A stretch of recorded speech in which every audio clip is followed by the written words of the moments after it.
अस्सलाम वालेकुम फ्रेंड्स, कैसे हैं आप सब? मैं होप करती हूँ कि आप सब ठीक-ठाक होंगे और अपनी गार्डनिंग को एंजॉय कर रहे होंगे। फ्रेंड्स, आज हमारे यहाँ बारिश हो रही है लेकिन गार्डनर्स को कभी भी आराम नहीं आता, तो मैंने कहा चलें बारिश तो हो रही है लेकिन एक प्लांट जो है उसको रिपॉट भी करना है, तो आप लोगों के साथ वीडियो भी शेयर कर दूँ और थोड़ा-सा इसको ग्रो करने के हवाले से आप लोगों के साथ बात भी कर लूँ। तो फ्रेंड्स, ये जो आप फ़ोलिएज प्लांट देख रहे हैं ये डे लिली है और डे लिली को आप एक तरह से परमानेंट प्लांट भी कह सकते हैं। सिर्फ़ ये है कि विंटर में इसकी जो फ़ोलिएज है वो ख़त्म हो जाता है, ऐसे लगता है कि प्लांट ख़त्म हो गया है, लेकिन जब जैसे ही समर्स दोबारा से स्टार्ट होते हैं तो इसका फ़ोलिएज दोबारा से ग्रो हो जाता है और अच्छे तरीके से इस तरीके से अपनी ग्रोथ जो है वो स्टार्ट कर देता है।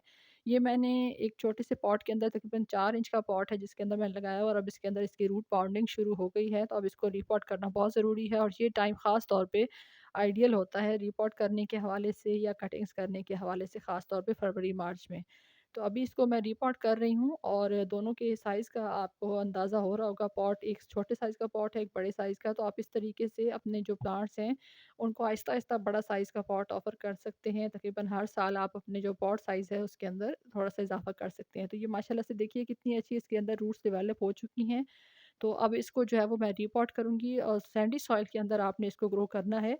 क्योंकि सैंडी सॉइल जो है वो ख़ास तौर पे, क्योंकि इसके बल्ब्स तो नहीं होते लेकिन राइज़ोम्स होते हैं, तो राइज़ोम्स को अगर आपने ग्रो करना है, किसी भी किस्म के राइज़ोम्स जिसको आप अपने प्लांट्स कोई भी लगाते हैं जो राइज़ोम से ग्रो होते हैं या बल्ब से, तो फिर उसके लिए आपको वेल ड्रेन्ड सैंडी सॉइल की ज़रूरत पड़ेगी, क्योंकि अगर आप सैंडी सॉइल के अंदर नहीं लगाएँगे तो पानी रुकने की वजह से आपके राइज़ोम्स जो हैं वो प्लांट्स के वो गल सकते हैं और आपका प्लांट जो है वो अपनी ग्रोथ जो है वो ख़त्म कर सकता है।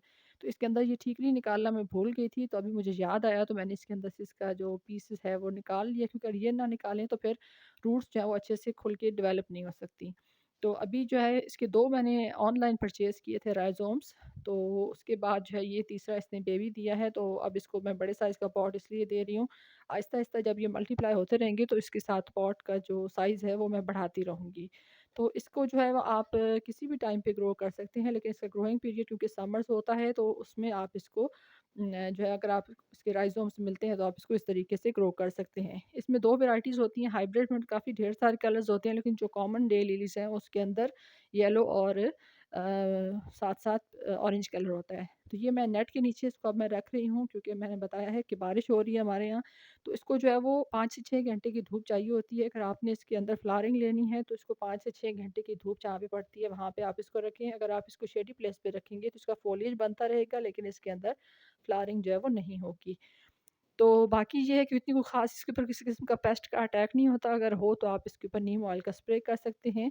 और वीडियो अच्छी लगी हो तो वीडियो को लाइक कर दें, न्यू है मेरे चैनल पे तो सब्सक्राइब कर दें। आप सबकी वीडियो देखने का बहुत-बहुत शुक्रिया। अपना ख़्याल रखिएगा। अल्लाह हाफ़िज़।